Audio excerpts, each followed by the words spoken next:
Bienvenidas hordas del horror, una vez más a Terror y Nada Más Classics. Durante este periodo veraniego, hemos rescatado ya de nuestro lúgubre archivo el relato clásico de Guy de Maupassant, La madre de los monstruos, una historia terrorífica sobre la maternidad como nunca la habías imaginado. Esta vez nos hemos ido aún más atrás en el tiempo, y del año 2011, más concretamente de nuestro especial de Halloween, hemos rescatado esta joya literaria del maestro Arthur Conan Doyle. Escrito durante un periodo de gran interés europeo por la cultura egipcia, conocido como egiptomanía, lote número 249 de 1892, se inspiró en los intereses de Doyle por lo sobrenatural, el crimen y la egiptología. Ha sido ampliamente recogido en antologías y ha recibido comentarios positivos por parte de los críticos, incluyendo los elogios de autores como Howard Phillips Lovecraft y Anne Rice. El lote número 249 fue adaptado al cine y a la televisión y ha influido significativamente en otras obras.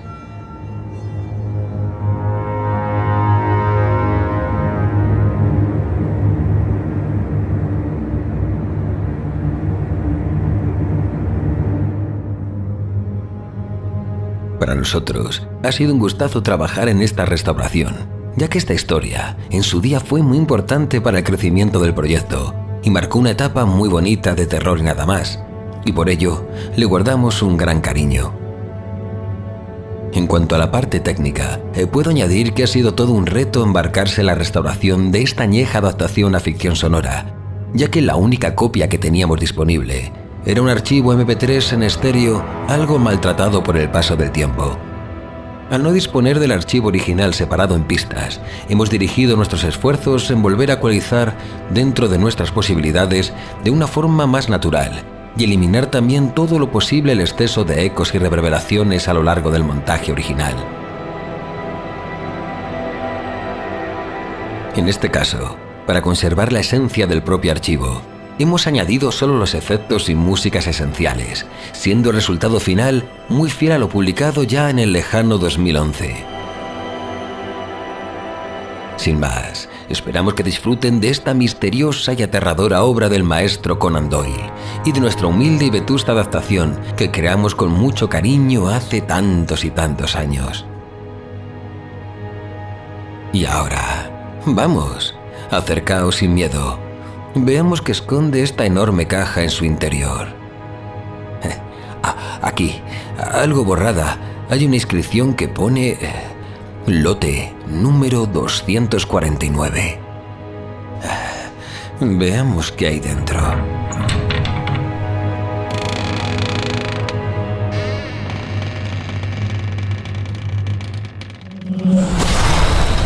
Descubre las adaptaciones más inquietantes de nuestra historia, como nunca antes han sonado. Revive ahora las ficciones sonoras más aterradoras de nuestro lúgubre archivo. Si te atreves, Terror y Nada Más Classics.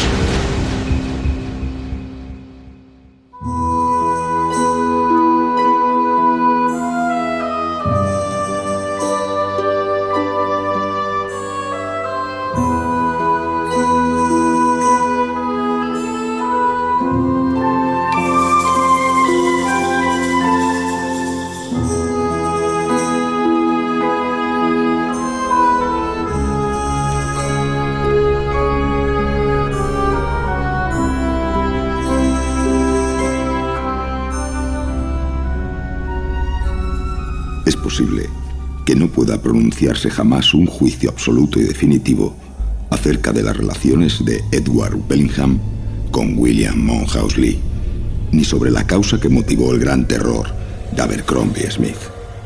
Es verdad que poseemos un relato completo y claro del propio Smith, así como determinadas corroboraciones que puedo encontrar en hombres como Thomas Styles, el sirviente, del reverendo Plumtree Peterson, miembro del Old College, y de otras personas que tuvieron oportunidad de obtener una visión pasajera de este o aquel incidente dentro de una singular cadena de sucesos.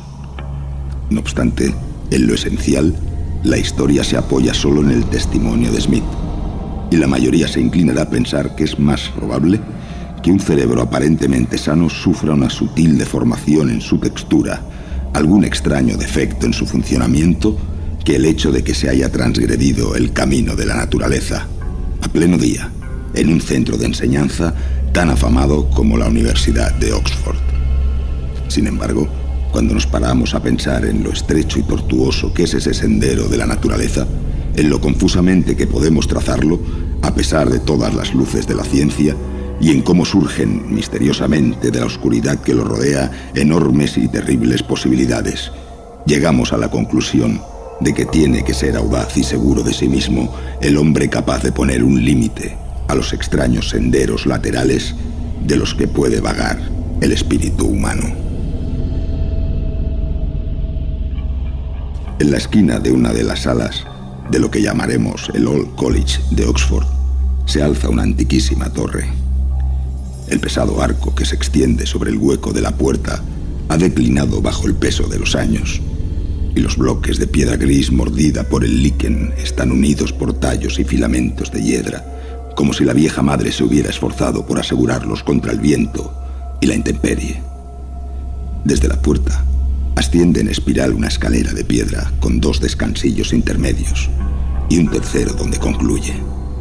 Los peldaños están desgastados y deformados por las pisadas de las generaciones de buscadores del conocimiento que se han ido sucediendo.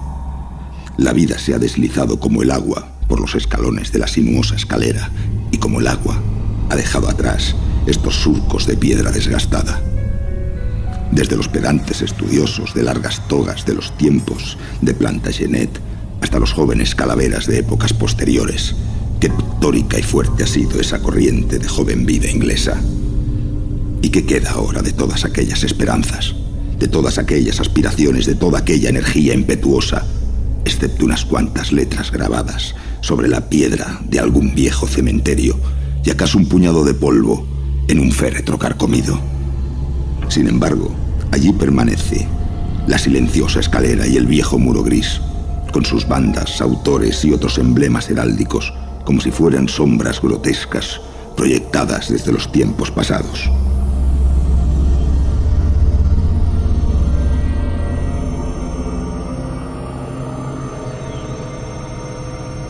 En el mes de mayo de 1884, 3 hombres ocupaban los grupos de habitaciones que daban a los distintos descansillos de la vieja escalera.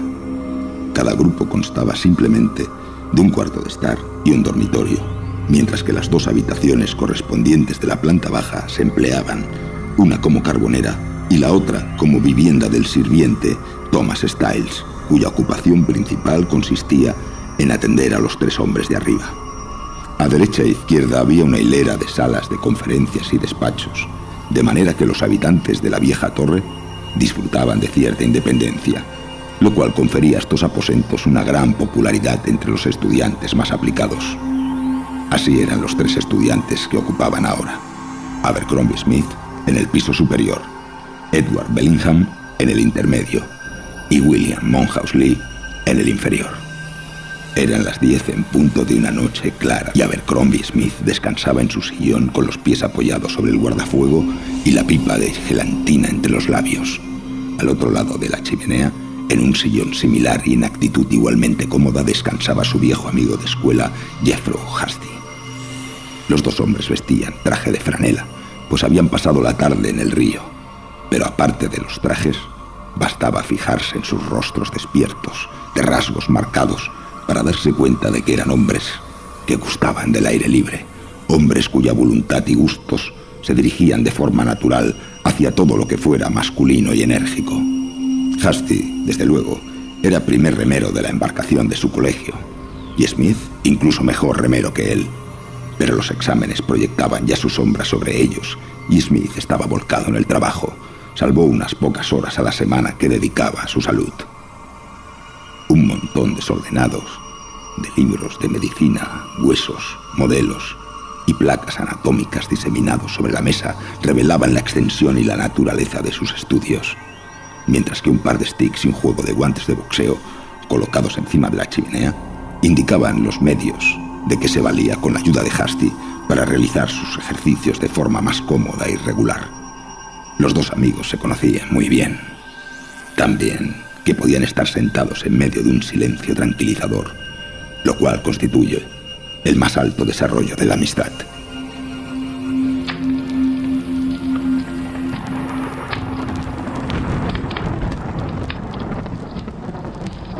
Vamos, toma un poco de whisky. Hay escocés en la jarra e irlandés en la botella. No, gracias. Me estoy preparando para las regatas.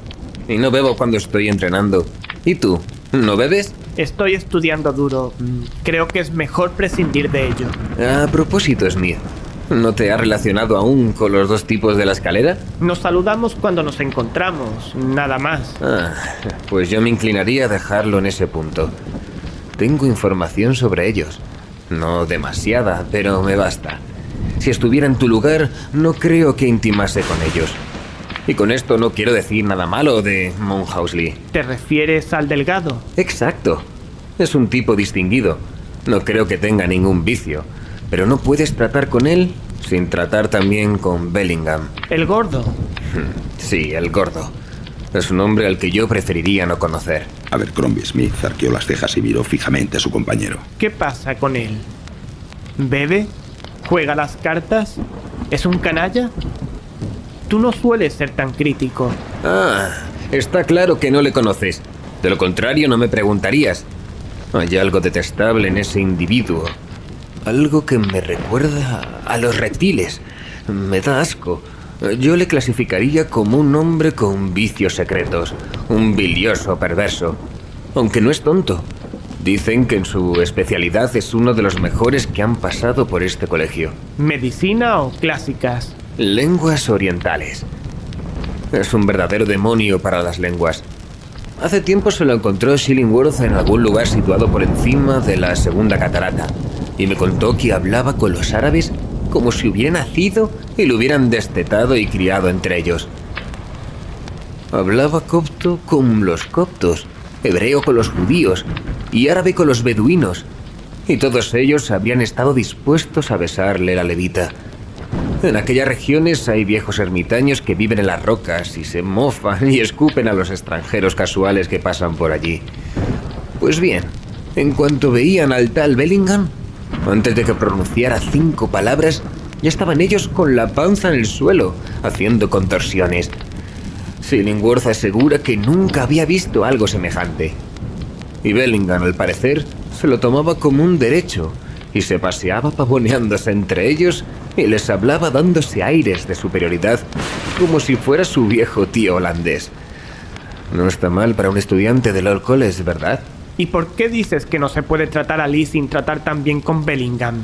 Porque Bellingham está comprometido con su hermana Eveline. ¡Qué chica tan simpática, Smith! Conozco bien a toda su familia. Me repugna ver al bruto ese con ella. Un sapo y una paloma. Eso es lo que me viene siempre a la mente. Abercrombie Smith sonrió y vació la pipa golpeando la cazuela contra la pared de la chimenea. Amigo, has puesto todas las cartas sobre la mesa. Prejuicios, desconfianza y celos.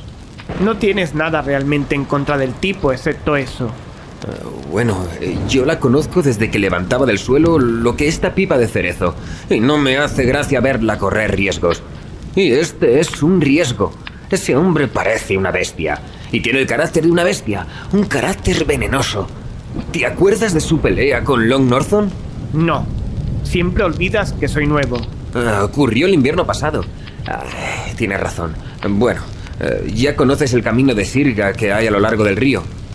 Pues por él marchaban varios compañeros, con él Bellingham a la cabeza, cuando se encontraron con una vieja del mercado que venía en dirección contraria.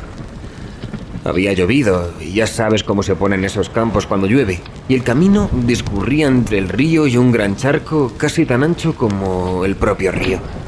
Bien, ¿y qué hizo ese cerdo?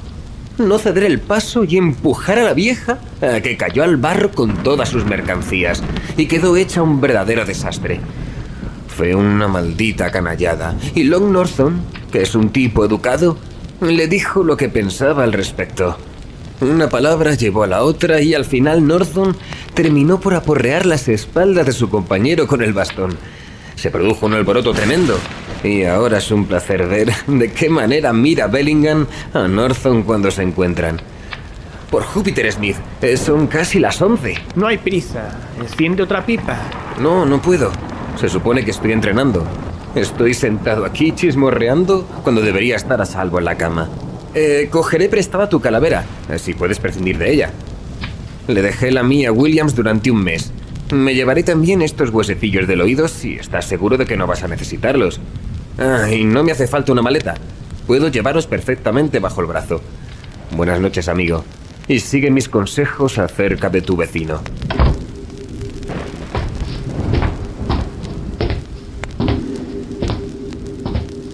Cuando dejó de oírse el eco de las pisadas de Hasty, que iba cargado con su botín anatómico por la tortuosa escalera, Abercrombie Smith arrojó la pipa al canasto de los papeles, acercó la silla a la lámpara y se sumergió en el estudio de un formidable mamotreto de tapas verdes, ilustrado con grandes mapas a colores de aquel extraño reino interior, del cual somos monarcas incapaces y desventurados.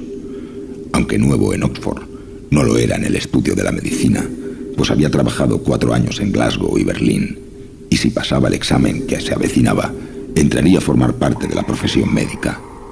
Con su boca grave y severa, su frente amplia y unos rasgos bien perfilados, aunque algo duros, era un hombre que, si bien no tenía un talento brillante, era tan tenaz, tan paciente y enérgico que al final podía alcanzar a los genios más notables. Un hombre capaz de mantener su terreno entre escoceses y alemanes del norte no retrocede con facilidad. Smith había dejado una reputación en Glasgow y Berlín y ahora se proponía hacer otro tanto en Oxford, si el trabajo duro y la abnegación se lo permitían. Llevaba estudiando cerca de 1 hora y las manecillas del ruidoso reloj colocado en un lateral de la mesa iban rápidamente a juntarse encima del número 12, cuando un sonido inesperado llegó a los oídos del estudiante. Un sonido agudo y estridente, como el jadeo dificultoso de un hombre sometido a una fuerte emoción. Smith dejó el libro y ladeó la cabeza para escuchar. No se oía nada, ni a derecha, ni a izquierda, ni por encima de él, de modo que aquella interrupción provenía seguramente del vecino de abajo, el mismo vecino del que Hasty acababa de darle informes tan desagradables. Smith apenas sabía nada de él, salvo que era un hombre de cara pálida y fofa, y entregado al silencio y al estudio. Un hombre cuya lámpara proyectaba una luz desde la vieja torre, incluso después de que él hubiera apagado la suya. Ese hábito compartido de estudiar hasta altas horas de la noche había creado entre ellos una especie de vínculo silencioso. Cuando las horas se deslizaban calladamente hacia el amanecer, Smith se sentía aliviado al saber que había alguien en su cercanía que concedía tan poco valor como él al sueño.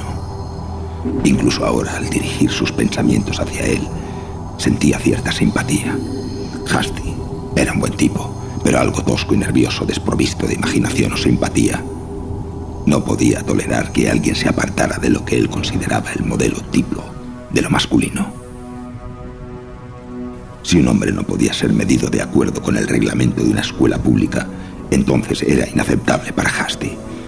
Al igual que la mayoría de los hombres de cuerpo robusto, tenía tendencia a confundir la constitución con el carácter, a atribuir una falta de principios morales a lo que en realidad no era más que un problema de circulación sanguínea.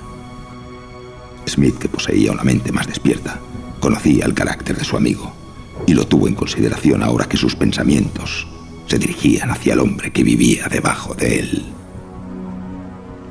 No se había vuelto a producir aquel extraño ruido. Smith estaba a punto de reanudar su trabajo una vez más, cuando el silencio de la noche fue quebrado por un grito sordo. Un verdadero quejido, como el de un hombre zarandeado violentamente más allá de su capacidad de control. Smith saltó de la silla y dejó el libro. Era un hombre de nervios templados, pero había algo en aquel repentino e incontrolado alarido de horror que le heló la sangre y le puso la piel de gallina. El hecho de que se produjera en un lugar como aquel y a una hora semejante le hizo imaginar 1.000.000 de fantásticas posibilidades. ¿Debería bajar corriendo? ¿O sería mejor esperar? Sentía esa especie de repugnancia nacional a hacer una escena, y sabía tan poco de su vecino que se resistía a entrometerse alegremente en sus asuntos. Durante unos instantes le invadió la duda, pero mientras reflexionaba en el tema se escucharon en la escalera unos pasos precipitados y el joven, Monhouse Lee, a medio vestir y blanco como la ceniza, irrumpió en el cuarto. ¡Baja! ¡Bellingham está enfermo! Abercrombie Smith le siguió escaleras abajo hasta el cuarto de estar que había debajo del suyo, y a pesar de que su atención estaba concentrada en lo ocurrido, no pudo evitar echar un vistazo curioso a su alrededor. Nunca había visto una habitación semejante. Parecía más un museo que un cuarto de estudio. Las paredes y el techo estaban cubiertos con un millar de extrañas reliquias de Egipto y del Oriente. Figuras altas y angulosas, algunas con pesados fardos y otras con armas, acechaban en un inculto friso que se extendía alrededor de las 4 paredes. Por encima destacaban estatuas con cabezas de toro, de cigüeña, de gato, lechuza, junto a monarcas de ojos almendrados y coronas de víboras. Divinidades extrañas como escarabajos, tallados en lapislázuli de Egipto. Horus, Isis, Osiris, miraban furtivamente desde los nichos y estanterías, mientras que el cielo raso estaba cruzado por un verdadero hijo del viejo Nilo, un cocodrilo enorme de mandíbula colgante, sujeto por una doble lazada. En el centro de esta extravagante habitación se encontraba una gran mesa cuadrada, atestada de papeles, botellas y hojas secas, de una planta elegante similar a la palmera. Estos objetos dispares habían sido amontonados para dejar sitio a la caja de una momia que había sido transportada desde la pared, como evidenciaba el hueco que allí quedaba, y colocada en la parte delantera de la mesa. La propia momia, una cosa horrenda, negra y arrugada, como una cabeza chamuscada en un arbusto retorcido, estaba casi fuera de la caja, con una mano que parecía más bien una garra y un huesudo antebrazo que descansaba encima de la mesa. Apoyado contra la pared de la caja había un amarillento rollo de papiro y frente a él una silla de madera. Estaba sentado el dueño de la habitación con la cabeza hacia atrás y los ojos dilatados que miraban con horror hacia el cocodrilo que colgaba del techo, en tanto que los labios amoratados y secos resoplaban pesadamente a cada exhalación de aire. ¡Dios mío, se está muriendo! Era un joven delgado, bien parecido, de cutis moreno y ojos negros, más cerca del tipo español que del inglés, y con una exageración céltica en sus maneras, que contrastaba con la flema sajona de Abercrombie Smith. No es más que un desmayo, creo. Échame una mano, cógele de los pies. Ahora al sofá. ¿Puedes tirar de un puntapié todos esos pequeños demonios de madera? ¡Vaya desorden! Ahora se recuperará si le desabrochamos el cuello y le damos un poco de agua. ¿Qué diablos le ha ocurrido? No lo sé, escuché un grito y salí corriendo. Yo trato mucho con él, ya sabes. Ha sido muy amable al venir. Su corazón late como un par de castañuelas. Me parece que el miedo le ha dejado fuera de combate. Échale un poco de agua. Vaya cara que tiene. Desde luego era una cara extraña, de lo más repelente, pues el color y el perfil eran igualmente antinaturales. No estaba pálida, al menos no con la palidez propia del miedo, sino con una blancura exangüe, como la cara inferior de un lenguado. Era muy gordo, pero daba la impresión de haber sido todavía más gordo en otro tiempo, porque la piel le colgaba fofa, con arrugas y pliegues, y la cara parecía surcada por multitud de arrugas. Sus cabellos eran de color oscuro, duros y erizados con cerdas, y tenía unas orejas gruesas y arrugadas que sobresalían a cada lado. Los ojos, de color gris claro, estaban abiertos todavía, las pupilas dilatadas y los globos de los ojos como perdidos en una mirada de horror. Mientras lo examinaba, Smith tenía la impresión de no haber visto jamás de forma tan evidente como en aquel rostro las señales del peligro que suele colocar la naturaleza, y sus pensamientos volvieron con mayor seriedad a las advertencias que Hasty le había hecho tan solo una hora antes. ¿Pero qué demonios ha podido asustarle así? ¡La momia! ¿La momia? ¿Por qué? No lo sé. Es monstruosa y mórbida. Me gustaría que se deshiciera de ella. Este es el segundo susto que me da. El pasado invierno ocurrió lo mismo. Me lo encontré igual, con esa cosa horrible frente a él. Pero, ¿qué pretende hacer con la momia? Bueno, es un maniático. Es su afición. Sabe más sobre estas cosas que cualquier hombre en Inglaterra. Yo preferiría que no supiera tanto. Creo que vuelve en sí. Una pizca de color empezó a extenderse por las lívidas mejillas de Buckingham, y sus párpados se estremecieron levemente, como la vela de una embarcación después de la calma. Apretó y abrió las manos, respiró de forma profunda y lenta entre dientes, sacudió la cabeza y lanzó una mirada de reconocimiento a su alrededor. Cuando sus ojos se posaron en la momia, saltó del sofá, agarró el rollo de papiro y lo arrojó dentro de un cajón. Después lo cerró con llave y volvió tambaleándose al sofá. ¿Qué ocurre? ¿Qué queréis, muchachos? Te pusiste a gritar y armaste un jaleo de 1000 diablos. No sé lo que habría hecho contigo si nuestro vecino de arriba no hubiera acudido en tu ayuda. ¡Basta! ¡Déjalo ya! Tienes los nervios de punta.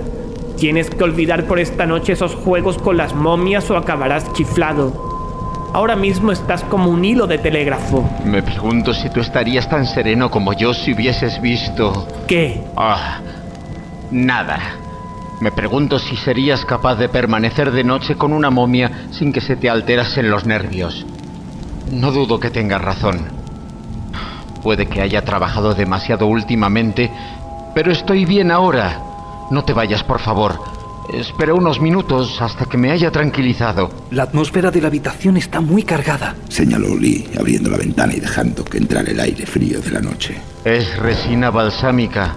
Esta es la planta sagrada, la planta de los sacerdotes. ¿Conoces algo de las lenguas orientales, Smith? Nada, ni una palabra. La respuesta pareció quitarle un peso de encima al egiptólogo. Qué extraña es la inconsciencia. No existe medida para ella. Yo no podría decir, según mis propias sensaciones, si fueron segundos o semanas. Ese caballero que está encima de la mesa fue embalsamado en los tiempos de la 11ª dinastía, hace unos 40 siglos. Pero si pudiera accionar su lengua, nos diría que este lapso de tiempo no ha sido más que un abrir y cerrar de ojos. Es una momia especialmente distinguida, Smith. Smith se acercó a la mesa y examinó con mirada profesional la forma negra y retorcida que tenía delante.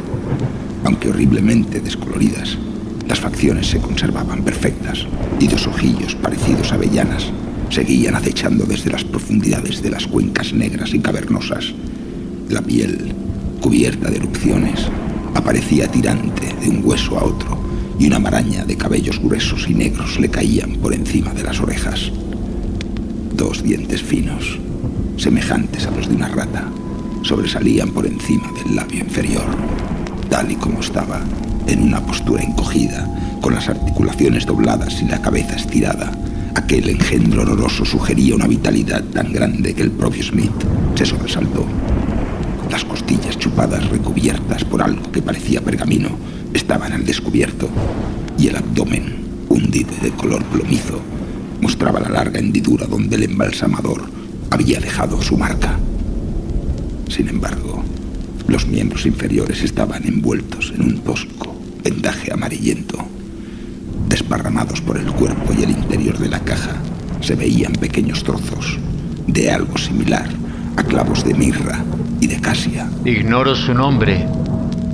Como ves, el sarcófago exterior, que es el que lleva las inscripciones, se ha perdido. El título que tiene ahora es Lote 249. Está escrito en la caja. Ese es el número que tenía en la subasta donde lo adquirí. En sus tiempos debió ser un tipo atractivo. Fue un gigante. La momia mide 6 pies y 7 pulgadas, y eso le convertiría en un gigante, porque los egipcios no fueron una raza demasiado robusta. Palpa también esos huesos grandes y abultados. Debió ser un tipo poco recomendable para discutir con él. Quizás estas mismas manos ayudaron a colocar las piedras de las pirámides. Ni mucho menos. Ese tipo fue conservado en Natrón y cuidado con el estilo más refinado. No daban ese tratamiento a los simples peones. Con sal y betún tenían suficiente. Se calcula que esta clase de tratamiento venía a costar unas 730 libras de nuestra moneda actual. Nuestro amigo debió ser noble, por lo menos. ¿Qué piensas de esa pequeña inscripción que tiene cerca del pie, Smith? Ya te he dicho que no conozco ninguna lengua oriental. Ah, es cierto. Es el nombre del embalsamador, creo. Debe de haber sido un artesano muy concienzudo. Me gustaría saber cuántas obras modernas sobrevivirían durante 4000 años. Siguió hablando en tono desenfadado y animado, pero a Abercrombie Smith le parecía evidente que todavía le palpitaba el corazón de miedo. Le temblaban las manos. El labio inferior se estremecía levemente y sus ojos, donde quiera que mirase, se detenían siempre en su horrible compañero. Pero a pesar del miedo, en el tono de voz y en sus maneras, se adivinaba la satisfacción del triunfo. Le brillaban los ojos y sus pasos, cuando caminaba por la habitación, eran firmes y confiados. Daba la impresión de un hombre que ha pasado por una experiencia terrible, cuyas marcas permanecen todavía patentes en el cuerpo, pero que le había ayudado a conseguir su objetivo. ¿Te vas ya?, exclamó cuando Smith se levantó del sofá. Parecía que el miedo le asaltaba de nuevo ante la perspectiva de volver a la soledad y extendió una mano para detenerle. Sí, debo irme. Tengo que volver a mis estudios. Ya estás bien. Aunque tal y como tienes el sistema nervioso, creo que sería recomendable que dejaras de lado tus morbosos estudios. Oh, por lo general no soy nervioso. No es la primera vez que le quito el vendaje a una momia. La última vez te desmayaste. Ah, sí, es cierto. Bueno, ¿debo tomar algún tónico para los nervios o un tratamiento de electricidad? Lee, tú no te vas, ¿verdad? Lo haré si lo deseas, Ned. Entonces bajaré contigo y me tumbaré un rato en tu sofá. Buenas noches, Smith. Siento haberte molestado con mi imprudencia. Se estrecharon las manos, y mientras el estudiante de medicina subía por la irregular escalera, escuchó el sonido de una llave en la cerradura y los pasos de sus dos nuevos conocidos que descendían al piso inferior.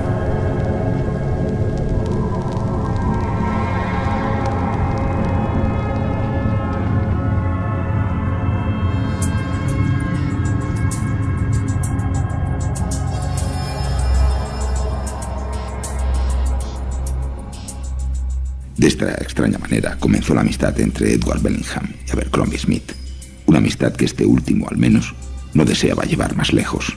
Bellingham, sin embargo, parecía haberse encaprichado con su vecino de lenguaje rudo y sus atenciones alcanzaron tal grado que Smith a duras penas podía rechazarlas y dar muestras de una absoluta brutalidad. 2 veces llamó Smith para agradecerle su ayuda y después fue a visitarle repetidamente con libros, documentos y toda clase de atenciones que 2 vecinos solteros pueden ofrecerse recíprocamente.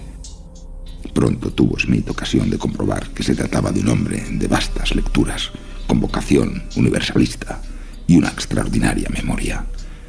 Además, sus modales eran tan exquisitos y agradables que al cabo de un tiempo uno pasaba por alto su aspecto repelente.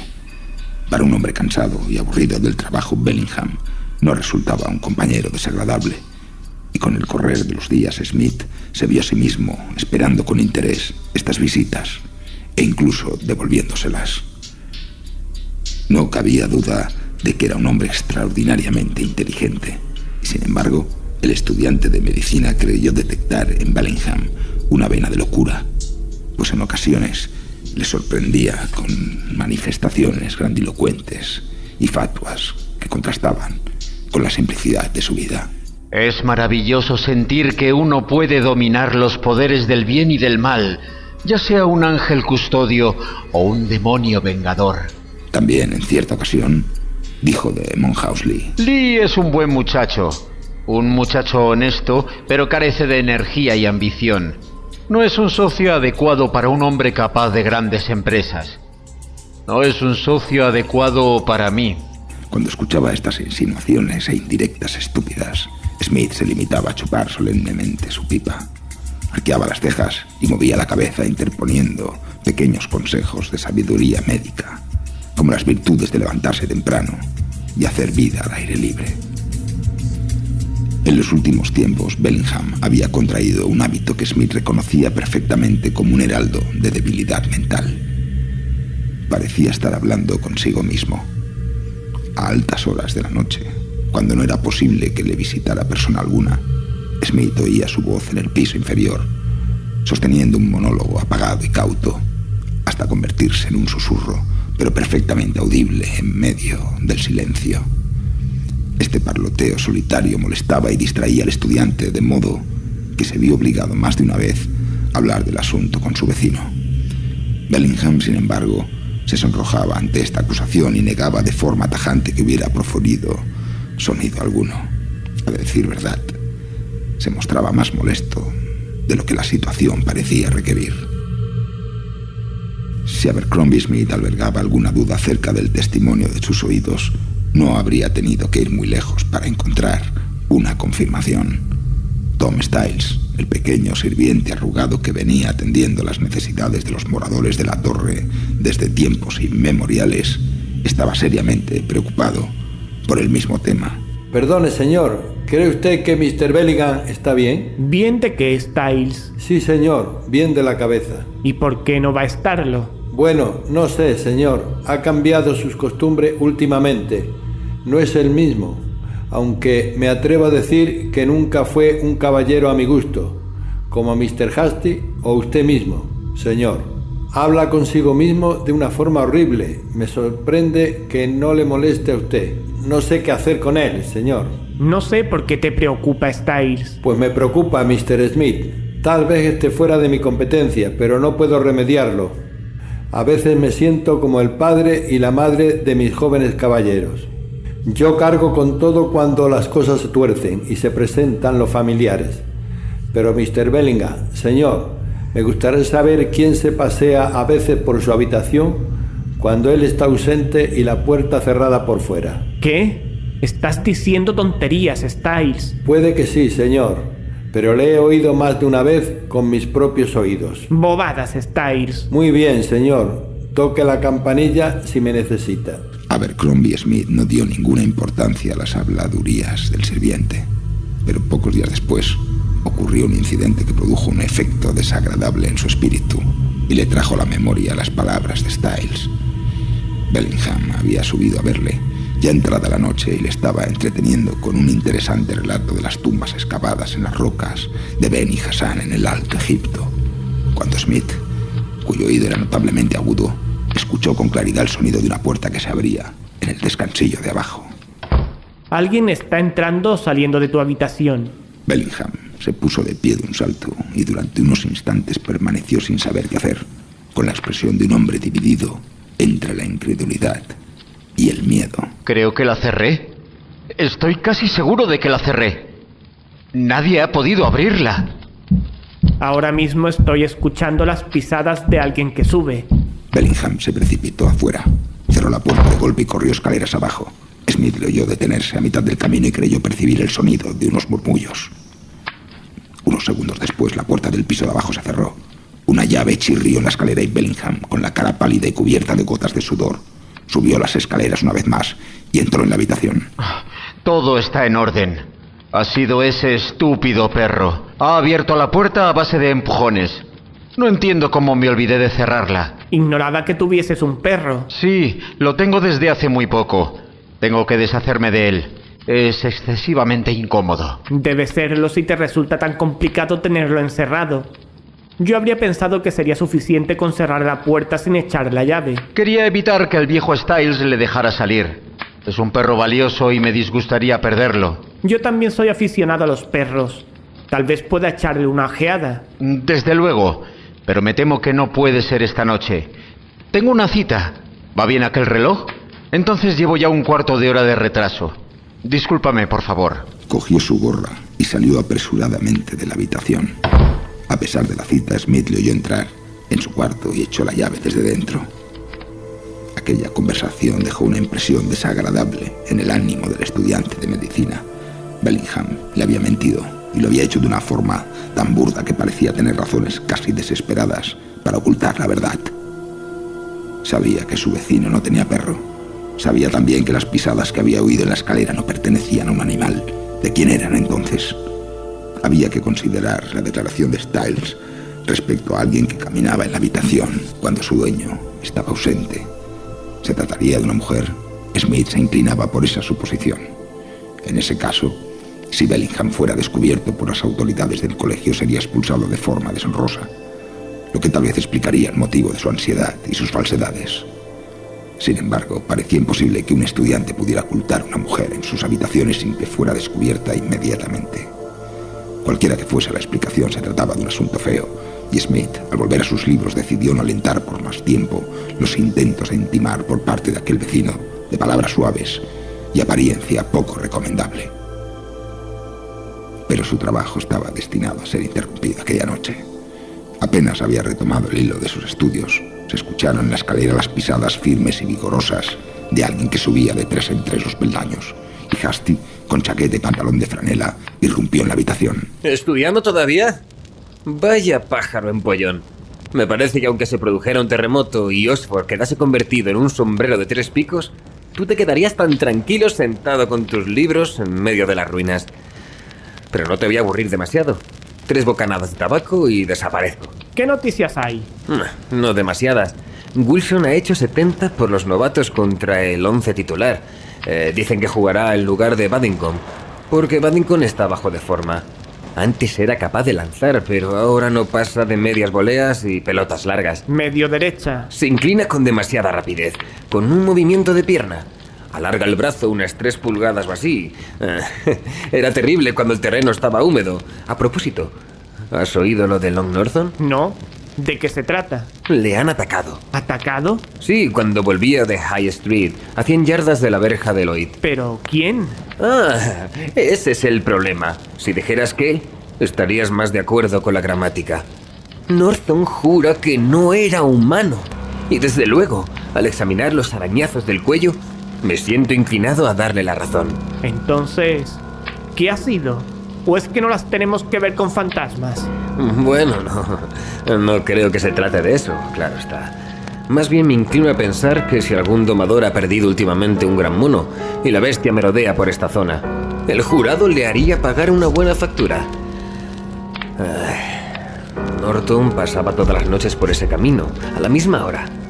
Las hojas de un árbol caen a poca altura del sendero. Bueno, es el viejo olmo del jardín de Rainey. Norton está convencido de que aquella cosa saltó sobre él desde el olmo. Sea como sea, estuvo a punto de ser estrangulado por 2 brazos. Según dice, eran tan fuertes y delgados como aros de acero. Gritó como un loco hasta que llegaron corriendo 2 compañeros y la cosa saltó por encima del muro, como si fuera un gato. En ningún momento pudo echarle la vista encima. Le dio un buen meneo a Norton, te lo aseguro. Le he dicho que eso ha sido tan bueno para él como una temporada en la playa. Habrá sido algún amigo de lo ajeno. Es muy posible. Norton asegura que no, pero no nos importa lo que diga él. El asaltante tenía las uñas largas y salta a los muros con una elegancia maravillosa. A propósito, a ese vecino tuyo tan guapo le encantaría enterarse de lo ocurrido. Le tiene un rencor a Norton y por lo que sé de él, no es un hombre que olvide sus pequeñas deudas. Pero bueno, viejo, ¿qué se te ha metido en la mollera? Nada. Smith había experimentado un sobresalto y en su rostro había aparecido como un relámpago la expresión de un hombre asaltado súbitamente por una idea desagradable. Parece como si algo de lo que he dicho te hubiera tocado en lo más hondo. A propósito, desde la última vez que te vi has hecho amistad con el señor B, ¿no es cierto? Monjas Lee me contó algo al respecto. Sí, le conozco superficialmente. Ha venido a visitarme 1 o 2 veces. Bueno, ya eres mayorcito para cuidar de ti mismo. No es exactamente lo que yo llamaría un tipo recomendable, aunque qué duda cabe. Es muy inteligente y todo lo demás, pero no tardarás en darte cuenta. Lee es buena persona, un chico honrado, en fin. Bueno, hasta la vista, amigo. El miércoles me enfrentaré con Mullins en la regata para la Copa de Vince Chancellor. Espero verte por allí si es que no nos vemos antes. El flemático Smith dejó su pipa y volvió a concentrarse tercamente en sus libros. Pero a pesar de poner en ello toda la voluntad del mundo, resultó muy difícil centrar la atención en el estudio. Su mente divagaba y se dirigía de forma obsesiva hacia el hombre que vivía abajo y hacia el pequeño misterio que rodeaba sus habitaciones. Entonces recordó la extraña agresión de la que le había hablado Hasty y el rencor que, según se decía, abrigaba contra la víctima del ataque. Las 2 ideas crecían indisolublemente unidas en su imaginación, como si hubiera entre ellas una conexión estrecha e íntima. Sin embargo, la sospecha era tan vaga y difusa que no podía concretarse en palabras. ¡Al diablo con el tipo ese! Me ha estropeado la noche de estudio, y aunque no hubiera otra razón, me parece suficiente para evitar cualquier contacto con él en el futuro.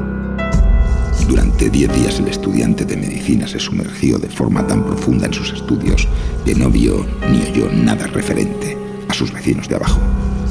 Puso especial cuidado en mantener la puerta cerrada a las horas en que Bellingham solía visitarle, y a pesar de que más de una vez oyó que alguien la golpeaba, rehusó de forma tajante responder a la llamada. Una tarde, sin embargo, cuando bajaba por la escalera, precisamente en el momento en que pasaba por delante de las habitaciones de Bellingham, la puerta se abrió de par en par y apareció el joven Monkhouse Lee, echando chispas por los ojos y con las mejillas encendidas de rabia. Inmediatamente después apareció Bellingham, cuyo rostro abotargado y enfermizo se veía deformado por una pasión maligna. ¡Estúpido!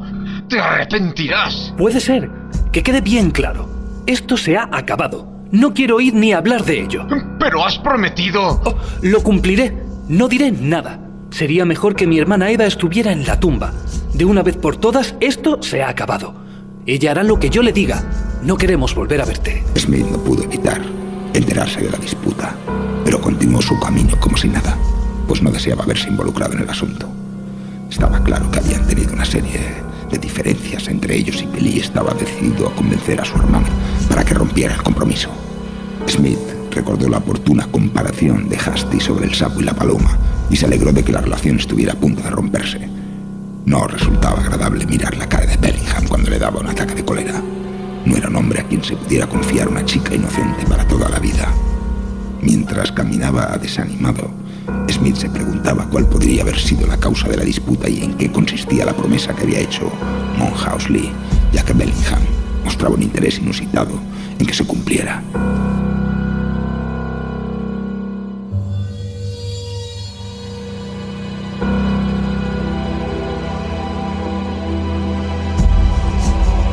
Era el día del enfrentamiento entre Hasty y Mullins en las regatas, y una riada de hombres se dirigía hacia las orillas del Isis.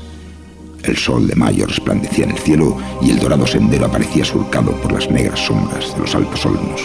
A ambos lados de la carretera se alzaban las fachadas grises de los colegios, como viejas madres entre canas del saber universal que vigilan desde sus altas ventanas divididas, comparte luces la marea de la vida joven que pasa tan alegremente a su lado.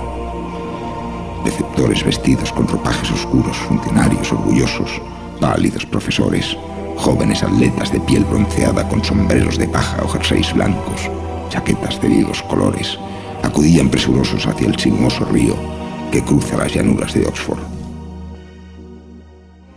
Abercrombie Smith, con la intuición de un viejo remero, se situó en el punto donde sabía que iba a librar la batalla. Si es que había batalla.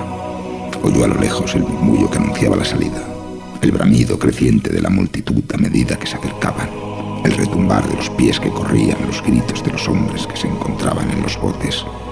Pasó ante sus narices un grupo de corredores medio vestidos, respirando trabajosamente, y al mirar por encima de sus cabezas, vio que Hasty remaba de forma uniforme, a 36, mientras que su oponente, con un desigual 40, marchaba una canoa de distancia detrás de él. Smith animó con entusiasmo a su amigo, sacó el reloj de bolsillo y se disponía a regresar a sus habitaciones cuando sintió que alguien le golpeaba el hombro. El joven Monkhouse Lee estaba a sus espaldas. Te he visto desde allí. Quería hablar contigo si es que puedes dedicarme media hora. Aquella casita de campo es mía. La comparto con Harrington, del King. Entra y toma una taza de té. Debo regresar enseguida. Tengo mucho que estudiar en este momento, pero me quedaré con gusto unos minutos. He salido porque Hasty es amigo mío. También es amigo mío. ¡Qué estilo tan magnífico tiene! Mollis no estuvo a su altura, pero entra en la casa. Es una pequeña madriguera, pero se estudia de maravilla durante los meses de verano. Era una construcción pequeña, cuadrada, de paredes blancas y puertas y persianas verdes, con un enrejado rústico en el porche y situada a unas 50 yardas de la orilla del río.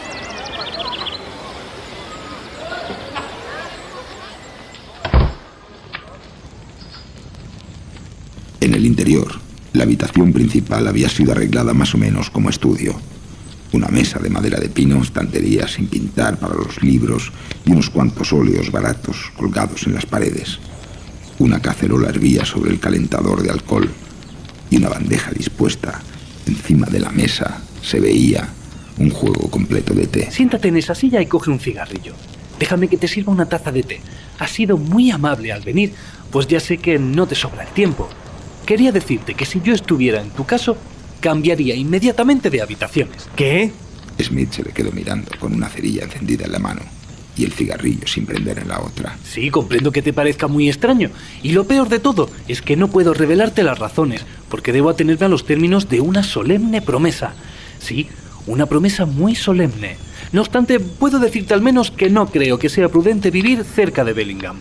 Mientras sea posible, tengo intención de alojarme aquí, por lo menos hasta que pase un tiempo. ¿Que no es prudente? ¿Qué quieres decir? Eso es precisamente lo que no puedo decirte. Pero hazme caso y cámbiate de habitaciones. Hoy hemos tenido una buena bronca. Debes de habernos oído, porque bajabas las escaleras en ese momento. Vi cómo os peleabais. Es un tipo horrible, Smith. Es la única palabra que le cuadra. He tenido mis dudas acerca de él desde la noche aquella que se desmayó. ¿Recuerdas? La noche que bajaste a ayudarle. Hoy le acusé abiertamente y me dijo cosas que me pusieron los pelos de punta. Y encima quiso que me aliase con él. No es que yo sea un hombre estrecho de ideas, pero soy hijo de un clérigo, como ya sabes, y creo que hay cosas inaceptables desde cualquier punto de vista. Ay, doy gracias a Dios por haberlo descubierto antes de que fuera demasiado tarde, porque iba a casarse con mi hermana. Todo eso está muy bien, Lee, pero todavía no sé si has dicho mucho más de lo que debías o demasiado poco. Te he hecho una advertencia. Si existiera un motivo real para la advertencia, ninguna promesa puede ligarte. Si yo descubro a un canalla que está dispuesto a volar un edificio con dinamita, no hay juramento que me impida evitarlo. Sí, pero es que yo no puedo evitarlo, y lo único que puedo hacer es advertirte a ti. Pero sin decirme contra qué me previenes. Contra Bellingham. Todo esto es una majadería. ¿Por qué iba a temer a Bellingham o a cualquier otro hombre? No puedo decírtelo. Solo te pido que cambies tus habitaciones. Estás en peligro. No quiero decir que Bellingham tenga intención de causarte daño, pero podría suceder, porque precisamente ahora se ha vuelto un vecino peligroso. Quizá yo sepa más de lo que te imaginas. Supongamos que te digo que alguien comparte las habitaciones de Bellingham. Monhouse Lee saltó de su silla, presa de una emoción incontrolable. ¿Lo sabes? Una mujer. Lee se dejó caer de nuevo en su silla con un gemido. Mis labios están sellados. No debo hablar. Bueno, en cualquier caso no es probable que pueda llegar a asustarme tanto como para abandonar unas habitaciones en las que me encuentro tan a gusto. Sería una debilidad por mi parte trasladarme con todas mis cosas solo porque tú afirmes que Bellingham, de una manera inexplicable, pueda causarme algún daño. Correré el riesgo y me quedaré donde estoy. Veo que son casi las 5. Te ruego que me disculpes.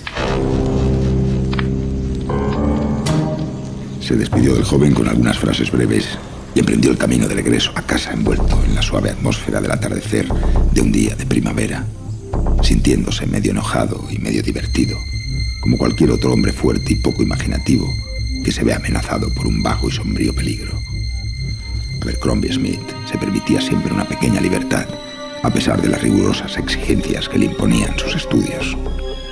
2 veces a la semana, los martes y los viernes, tenía la invariable costumbre de ir caminando hasta Fellingford, residencia del doctor Plumtree Peterson, que se encontraba aproximadamente a 1,5 millas de Oxford.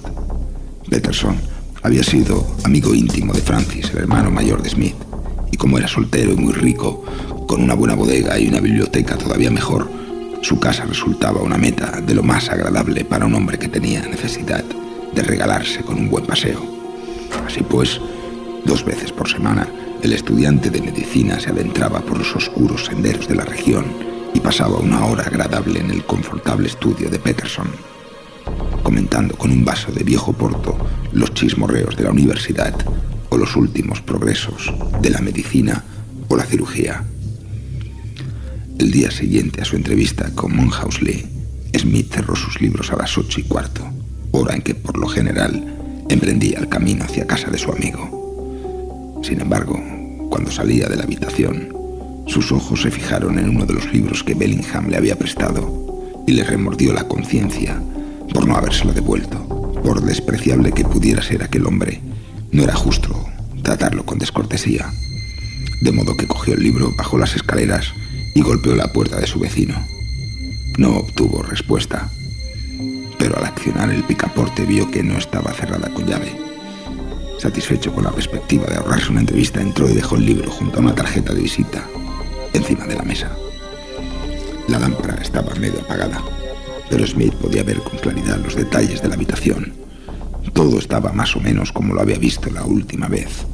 El friso, los dioses con cabezas de animales, el cocodrilo colgado y la mesa desordenada llena de papeles y hojas secas. La caja de la momia estaba de pie contra la pared, pero la momia había desaparecido. No había ninguna señal que delatase que allí se alojaba alguna otra persona, y al retirarse, Smith tuvo la sensación de que probablemente se había comportado de forma injusta con Bellingham. Si tuviera un secreto inconfesable que guardar, no habría dejado la puerta abierta, exponiéndose a que cualquiera pudiera entrar. La escalera de caracol estaba oscura como la boca del lobo, y Smith bajaba despacio, tanteando los escalones irregulares, cuando súbitamente tuvo la impresión de que algo había pasado a su lado en la oscuridad. Oyó un ruido muy débil, un soplo de aire, un leve roce en el codo, pero tan leve que no estaba seguro del todo. Se paró y escuchó con atención, pero el viento susurraba entre la hiedra y no pudo escuchar nada más. ¿Es usted Styles? No hubo respuesta. A sus espaldas reinaba un silencio absoluto. Debía de haber sido una repentina ráfaga de aire, porque la vieja torre estaba llena de grietas y agujeros. Sin embargo, habría jurado que escuchó un ruido de pasos a su lado. Por fin salió al cuadrilátero del edificio, pero todavía estaba dándole vueltas al asunto cuando vio que alguien venía corriendo a su encuentro por el césped recién cortado. ¿Eres tú, Smith? Hola, Hasty. ¡Por Dios! ¡Ven inmediatamente! Lee se ha ahogado. Harrington del King me ha dado la noticia. El doctor ha salido. Tendrás que atenderle tú, pero ven inmediatamente. Tal vez le quede todavía un poco de vida. ¿Tienes brandy? Él no. Yo lo llevaré. Tengo una botella en mi mesa. Smith subió las escaleras de 3 en 3. Cogió la botella y echó a correr escaleras abajo.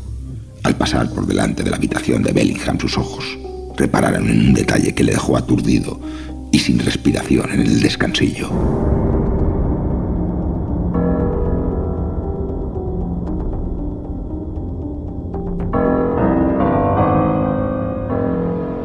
La puerta que él había cerrado al salir estaba abierta ahora, y justamente enfrente de él, iluminada por la lámpara, se veía la caja de la momia. Hacía apenas 3 minutos estaba vacía, podía jurarlo. Ahora enmarcaba el macilento cuerpo de su horrible ocupante. Estaba de pie, rígido, espantoso, con su rostro renegrido y arrugado de cara a la puerta. El cuerpo se veía sin vida e inerte, pero según le miraba a Smith le parecía que todavía brillaba una lucecita de vitalidad, un asomo de conciencia en aquellos pequeños ojos que acechaban desde las profundidades de las cuencas. Se quedó tan asombrado y atónito que olvidó el motivo de su regreso y seguía allí, contemplando aquel cuerpo descarnado y marchito, cuando la voz de su amigo le hizo volver en sí. Vamos, Smith. Es cuestión de vida o muerte. ¡Date prisa! Venga, vamos corriendo. Está a menos de 1 milla y tenemos que llegar en 5 minutos. Es mejor correr para salvar una vida humana que para ganar una copa. Hombro con hombro se lanzaron a través de la oscuridad y no se detuvieron hasta llegar jadeantes y agotados a la casita del río. El joven Lee, flácido y chorreante como una planta acuática rota, se hallaba tendido encima del sofá, con los negros cabellos llenos del verdín del río y una orla de espuma blanca sobre sus labios cárdenos. Junto a él estaba arrodillado Harrington, frotándole para devolver un poco de calor a sus rígidos miembros. Creo que todavía le queda un poco de vida. Ponle la boca al cristal de tu reloj. Sí, se ha empañado. Cógele de un brazo, Hasty.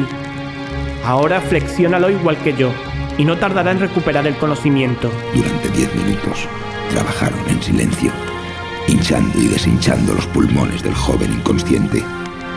Por fin el cuerpo se estremeció, los labios le temblaron y abrió los ojos. Los 3 estudiantes estallaron en un irreprimible grito de triunfo. ¡Despierta, viejo! Ya nos has asustado bastante. Bebe un poco de brandy. Toma un trago de la botella. Monhouse Lee le había incorporado con ayuda de las manos y miraba con ojos espantados a su alrededor. ¿Qué ha ocurrido? He estado en el agua. Ah, sí, ya recuerdo. Una expresión de miedo apareció en sus ojos y ocultó la cara entre las manos. ¿Cómo te caíste? No me caí. Entonces, Me tiraron. Yo estaba de pie junto a la orilla. Alguien desde atrás me levantó como una pluma y me tiró. No oí nada ni vi nada, pero sé que era a pesar de todo. y yo también. Lee levantó los ojos y le miró con sorpresa. ¿Lo has descubierto entonces? ¿Recuerdas el aviso que te di? Sí. Y empiezo a pensar que me lo tomaré en serio. No sé de qué diablos estáis hablando, pero si yo estuviera en tu lugar, Harrington, llevaría inmediatamente a la cama a Lee. Ya habrá tiempo de sobra para discutir las razones cuando se encuentre más fuerte. Creo, Smith, que tú y yo debemos dejarle solo ahora. Yo voy a regresar andando al colegio. Si vas en la misma dirección, podemos charlar un rato. Pero fue muy poco a poco lo que hablaron en el camino de regreso. Smith estaba demasiado preocupado por los incidentes de la tarde. La ausencia de la momia de la habitación de su vecino, los pasos que creyó escuchar junto a él en la escalera, la reaparición, la extraordinaria e inexplicable reaparición de aquella cosa terrible, y finalmente la agresión a Lee, que se correspondía perfectamente con la que había sufrido aquel otro hombre que había desatado la ira de Bellingham. Todas estas cosas ocupaban sus pensamientos, junto con otros pequeños incidentes que le habían predispuesto contra su vecino en las extrañas circunstancias en que fue llamado por primera vez para auxiliarle. Lo que antes había sido una sospecha indeterminada, una vaga y fantástica conjetura, había tomado forma de pronto y se destacaba en su mente como un hecho irrefutable, como una realidad que no podía ser renegada. Y sin embargo, qué monstruoso e increíble, y cuán alejado de los límites de la experiencia humana. Un juez imparcial, incluso el amigo que caminaba a su lado, le diría simplemente que sus sentidos habían equivocado, que la momia había estado allí todo el tiempo, que el joven Lee se había caído al río exactamente igual que cualquier otro hombre puede caerse al río, y que el mejor remedio para los desarreglos del hígado es una píldora azul. Sabía que él mismo habría dicho algo parecido si sus posiciones estuvieran invertidas. Aún así, estaba dispuesto a jurar que Bellingham, en lo más profundo de su corazón, era un asesino y que manejaba un arma que nadie hasta entonces había empleado en la historia del crimen. Hasty se dirigió hacia sus habitaciones tras hacer unos cuantos comentarios irónicos y enfáticos acerca de la insociabilidad de su amigo. Abercrombie Smith cruzó el cuadrilátero en dirección a la torre con un fuerte sentimiento de repulsión hacia todo lo relacionado con sus habitaciones. Seguiría el consejo de Lee, se trasladaría lo antes posible, porque ¿cómo iba a ser capaz de estudiar si sus oídos iban a estar constantemente atentos a cualquier murmullo o pisada que se produjese en el piso de abajo? Mientras cruzaba el césped reparó en que la luz estaba encendida todavía en la ventana de Bellingham. En el preciso momento en que pasaba por delante de la puerta, ésta se abrió y apareció el mismísimo Bellingham. Su cara rechoncha y maligna parecía una araña hinchada que acababa de tejer su ponzoñosa tela. Buenas noches. ¿No quieres entrar? No. ¿No? ¿Sigues tan atareado como siempre? Quería preguntarte por Lee. Estoy muy preocupado. He oído rumores de que le había sucedido algo malo. Sus facciones tenían una expresión de seriedad, pero mientras hablaba, sus ojos no podían ocultar una alegría encubierta. Smith se dio cuenta de ello y le entraron ganas de golpearle. Te preocupará todavía más saber que Monhouse Lee se está recuperando y que está fuera de peligro. Tus diabólicos trucos no han dado resultado esta vez. Oh, no es necesario que te defiendas con argumentos descarados. Lo sé todo. Bellingham dio un paso atrás, apartándose del irritado estudiante, y cerró la puerta a medias, como para protegerse. Estás loco. ¿A dónde quieres ir a parar? ¿Te atreves a afirmar que he tenido algo que ver con el accidente de Lee? Sí, tú y ese saco de huesos que está detrás de ti. Lo habéis hecho entre los dos. Escúchame bien, señor Bellingham. Ya no se queman los individuos de tu calaña, pero todavía tenemos el verdugo. Y si en este colegio aparece algún hombre muerto mientras tú estás aquí, por Cristo que haré que te detengan. Y no será por mi causa si no te ahorcan por ello. Ya te darás cuenta de que tus inmundos trucos egipcios no resultan en Inglaterra. Estás loco de atar. Está bien, pero recuerda lo que acabo de decirte, porque yo cumpliré mi palabra. La puerta se cerró de golpe y Smith subió echando humo a sus habitaciones. Después cerró la puerta con llave y pasó la mitad de la noche fumando en su vieja pipa y reflexionando sobre los extraños acontecimientos de aquella tarde.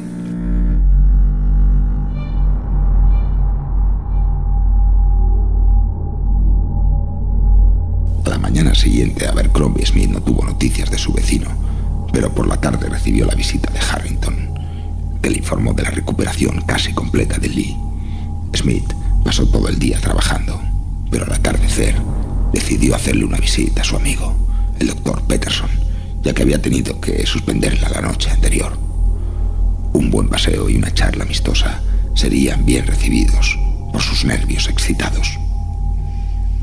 La puerta de Bellingham estaba cerrada, pero se volvió a mirar cuando se encontró a una distancia prudencial de la torre y distinguió la cabeza de su vecino, que se recortaba contra el fondo luminoso de la lámpara.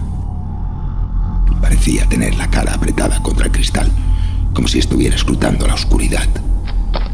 Era una verdadera satisfacción perder todo contacto con aquel hombre, aunque solo fuera durante unas horas. Así que Smith echó a andar, con paso rápido, aspirando a pleno pulmón el suave aire primaveral. La media luna surgía por el poniente entre dos agujas góticas y proyectaba sobre el pavimento plateado de la calle las negras tracerías talladas en la piedra de los altos edificios. Soplaba una fuerte brisa y el cielo aparecía surcado por nubes ligeras y algodonosas. El Old College estaba en el límite de la ciudad y en 5 minutos Smith se encontraba más allá de las casas, caminando entre los setos de la carretera de Oxfordshire, que despedían una fragancia propia del mes de mayo. La carretera que llevaba a casa de su amigo era solitaria y poco frecuentada. Aunque era temprano todavía, Smith no encontró ni un alma en su camino.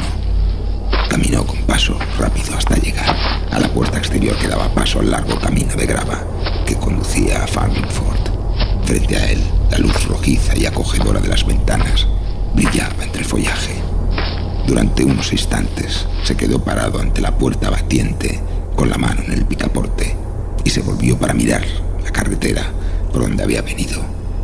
Algo avanzaba por ella rápidamente.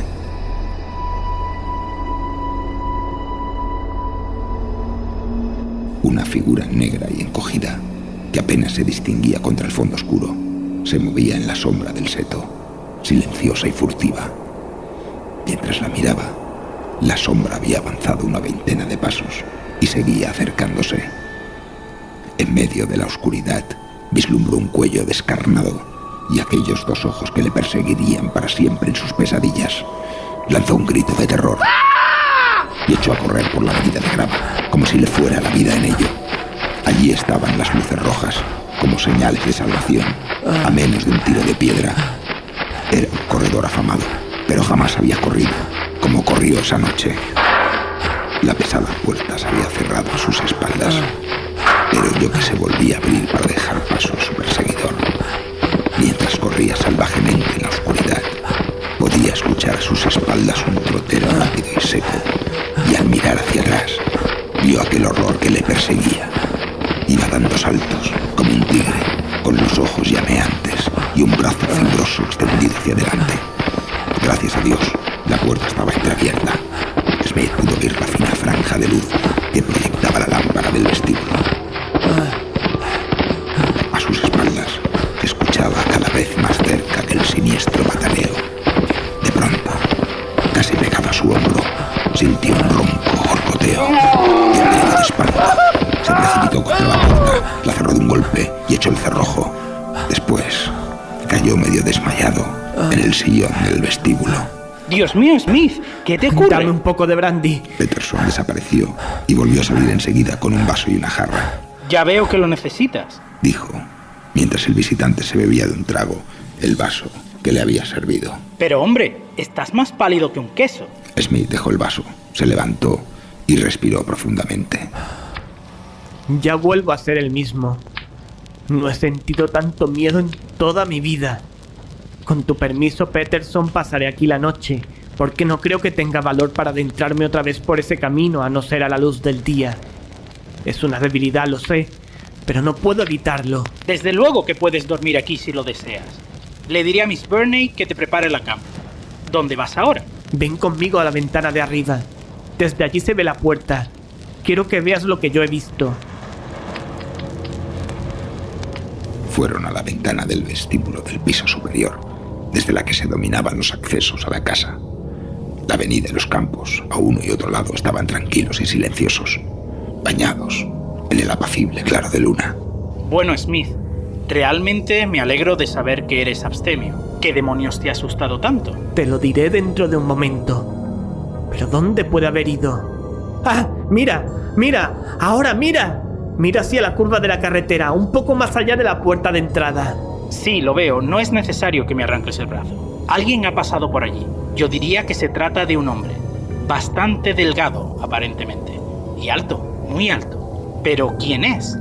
¿Y qué te pasa a ti, que estás temblando como la hoja de un álamo? He estado a punto de caer en las garras del demonio. Eso es todo. Pero bajemos a tu estudio y te contaré toda la historia. Así lo hizo.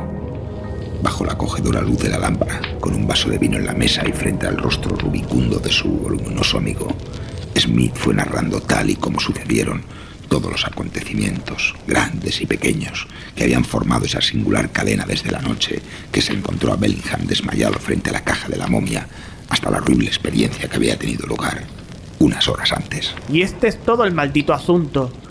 Es monstruoso, increíble, pero cierto. El doctor Plumtree Peterson permaneció sentado en silencio durante un rato, con una expresión de perplejidad en el rostro. No he escuchado una cosa semejante en toda mi vida. ¡Nunca! Me has contado los hechos. Ahora explícame las consecuencias. Puedes sacar tus propias conclusiones. Pero quiero saber cuáles son las tuyas. Tú has reflexionado sobre el tema y yo no. Bien, tendré que ser un poco impreciso en los detalles, pero los puntos principales me parecen bastante claros. Ese tal Bellingham, en el curso de sus estudios orientales, ha conseguido hacerse con algún secreto infernal mediante el cual una momia, o posiblemente esta momia en particular, puede ser devuelta temporalmente a la vida. Estaba ensayando estas repugnantes manipulaciones la noche que se desmayó. No cabe duda de que le traicionaron los nervios al ver a esa criatura moverse, a pesar de que lo esperaba. Recuerdo que las primeras palabras que pronunció al volver en sí fueron para calificarse de estúpido. Bien.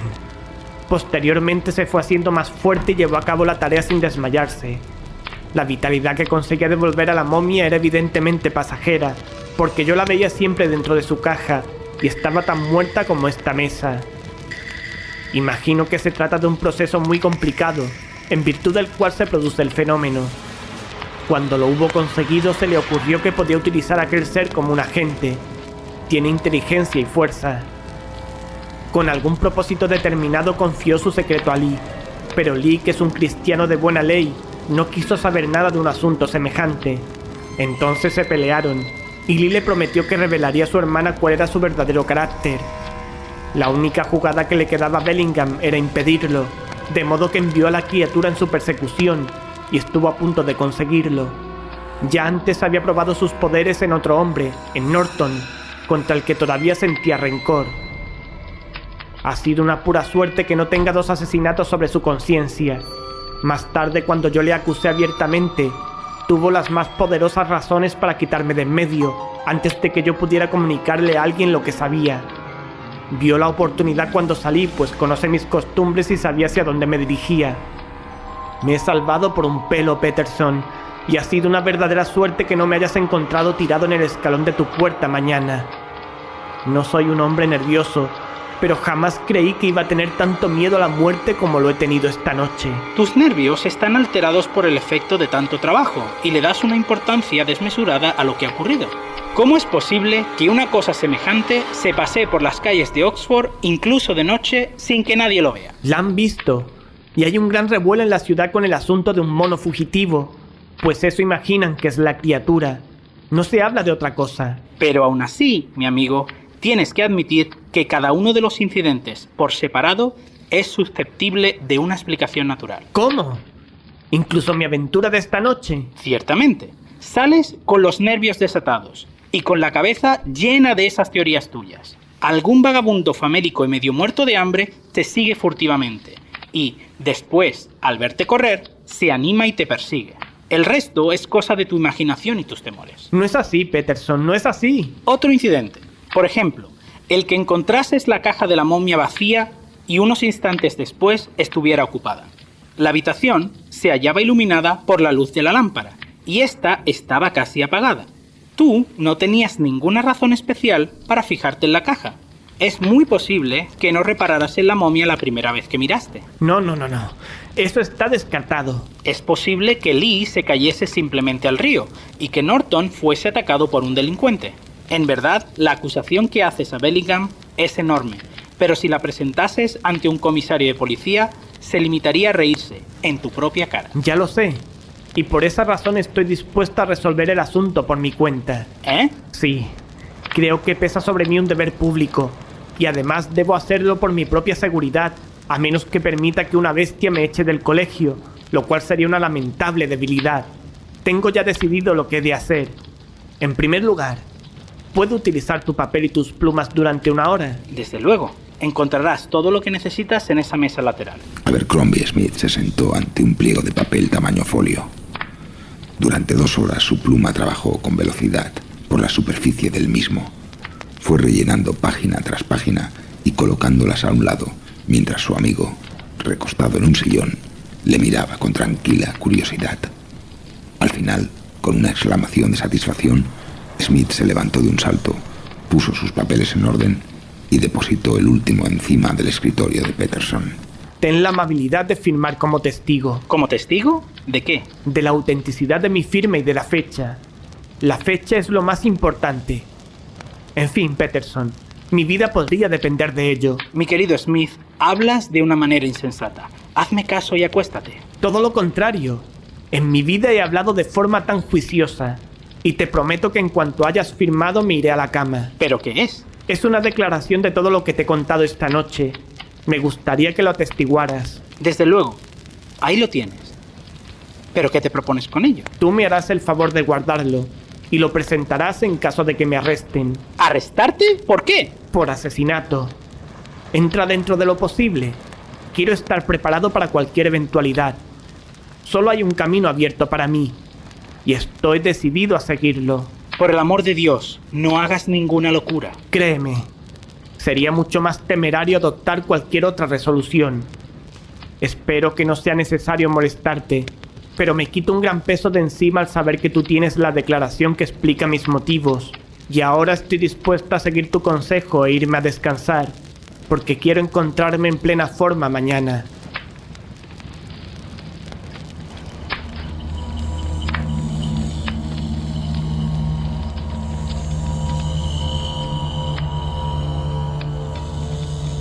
Desde luego no era agradable tener a Abercrombie Smith como enemigo. De natural, lento y templado, se convertía en un hombre formidable cuando entraba en acción. En todas las empresas de la vida empleaba la misma resolución meditada que le distinguían como estudiante de ciencias. Había suspendido sus estudios por un día, pero estaba decidido a no desperdiciarlo.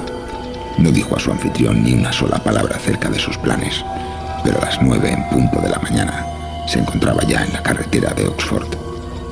Al pasar por High Street, se detuvo en la armería de Clifford y compró un pesado revólver y una caja de municiones. Introdujo 6 de ellas en el tambor, dejó el arma medio amartillada y se la guardó en el bolsillo de su chaqueta. Después se dirigió a las habitaciones de Hasty, donde desayunaba tranquilamente el fornido remero con el Sporting Times apoyado contra la cafetera. Hola. ¿Qué te ocurre? ¿Quieres un poco de café? No, gracias. Quiero que vengas conmigo, Hasty, y que hagas todo lo que te pida.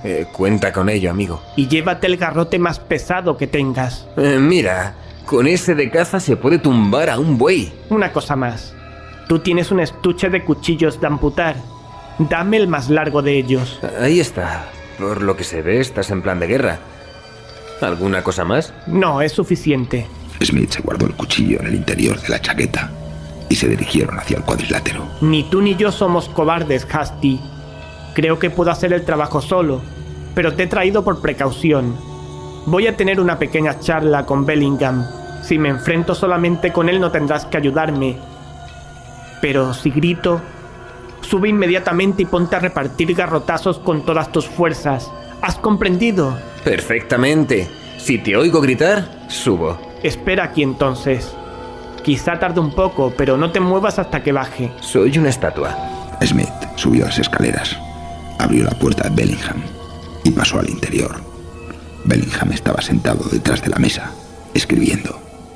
A su lado, entre el revoltijo de sus extrañas posesiones, se alzaba la caja de la momia, con la etiqueta número 249, pegada todavía en la pared frontal, y su repulsivo ocupante en el interior, rígido y tieso.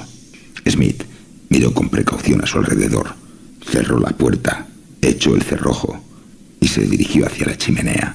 Después prendió una cerilla y encendió el fuego. Bellingham seguía sentado, mirándole atentamente, con una expresión de sorpresa y rencor en su abotargado rostro. Bien. Por lo que veo, te comportas como si estuvieras en tu propia casa. Smith se sentó tranquilamente y colocó su reloj encima de la mesa. Después sacó el revólver, accionó el martillo y lo colocó sobre sus rodillas. A continuación, sacó el largo cuchillo del interior de su chaqueta y lo lanzó sobre la mesa, delante de Bellingham. Ahora vas a tener que ponerte a trabajar. Tienes que despedazar esa momia. Ah, se trata de eso. Sí, se trata de eso. Me han asegurado que la ley no puede hacer nada contra ti. Pero yo tengo una ley que pondrá las cosas en su sitio. Si dentro de 5 minutos no te has puesto manos a la obra, te juro por Dios que te atravesaré el cráneo de un balazo. ¿Serías capaz de asesinarme? Bellingham se había medio levantado y su rostro tenía ahora el color de la masilla. Sí, no lo dudes. ¿Por qué? Para evitar que cometas más crímenes. Ha pasado 1 minuto. Pero, ¿qué he hecho? Los dos lo sabemos. Eso es una fanfarronada. Han pasado 2 minutos. Pero tienes que darme alguna razón. Eres un loco peligroso. ¿Por qué voy a destrozar una cosa que es de mi propiedad?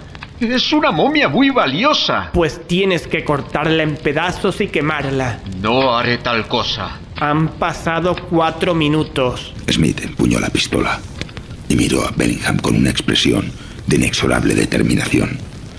Cuando la segunda manecilla del reloj avanzó, levantó la mano y colocó el dedo sobre el gatillo. Está bien. Lo haré. Cogió el cuchillo con frenética rapidez y empezó a dar cortes en el cuerpo de la momia, volviendo constantemente la cara para encontrarse siempre con el ojo y el arma de su terrible vecino. La momia crujía y saltaba en pedazos a cada corte del afilado cuchillo. Un polvo denso y amarillento se desprendió de ella. Las especies y las esencias secas llovieron sobre el suelo. De pronto, con un chasquido desgarrador, el espinazo saltó en pedazos y la momia cayó al suelo, convertida en un oscuro amasijo de miembros revueltos. ¡Ahora al fuego! Las llamas saltaron y crepitaron cuando los restos resecos como yesca fueron apilados encima del fuego.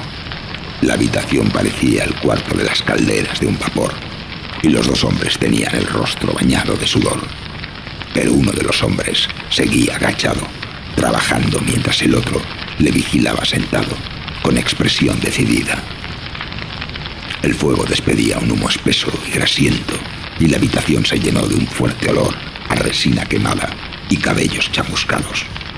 Al cabo de 1/4 de hora solo quedaban unos trozos renegridos y quebradizos del lote número 249. Supongo que estás satisfecho. Gruñó Bellingham, que miraba a su torturador con una expresión de odio y temor en sus ojillos grises. No. Deben ser destruidos todos tus materiales. Tenemos que impedir que vuelvas a utilizar tus trucos diabólicos. ¡Al fuego con todas esas hojas! Seguro que tienen algo que ver con el asunto.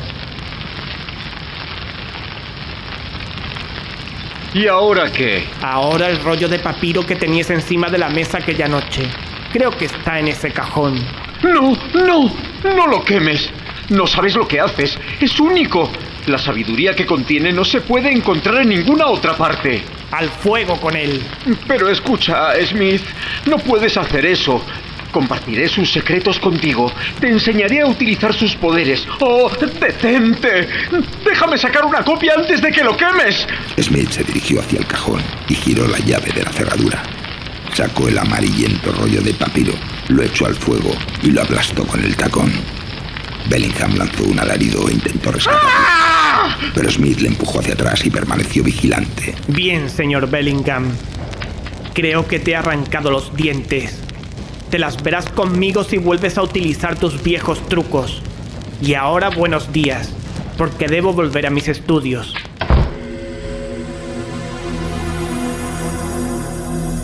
Esta es, pues, la narración de Abercrombie Smith sobre los extraordinarios sucesos que tuvieron lugar en el Old College de Oxford en la primavera de 1884. Como Bellingham abandonó la universidad inmediatamente y se encuentra en el Sudán, según las últimas noticias no hay nadie que pueda contradecir su declaración. Pero la sabiduría de los hombres es escasa y los caminos de la naturaleza harto extraños. ¿Quién se atreverá a poner un límite a las cosas ocultas que pueden ser descubiertas por los que se dedican a buscarlas?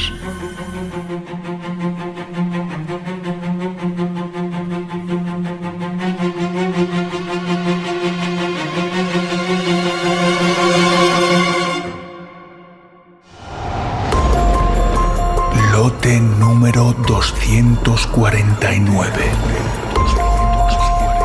de Arthur Conan Doyle, con Jordi Armisen como narrador, Antonio Reverte como Abercrombie Smith, Miguel Ángel Pulido como Jeffro Hasty, Luis Álvarez como William Monkhouse Lee, Rafa Casete como Edward Bellingham, Antonio Marchena como Plumtree Peterson y Miguel Pulido Ruiz como Thomas Stiles. Dirección, montaje y postproducción, Antonio Reverte. Remasterización, Miguel Ángel Pulido. Cabecera, Miguel Ángel Pulido. Créditos y promos, Mariano Vascón.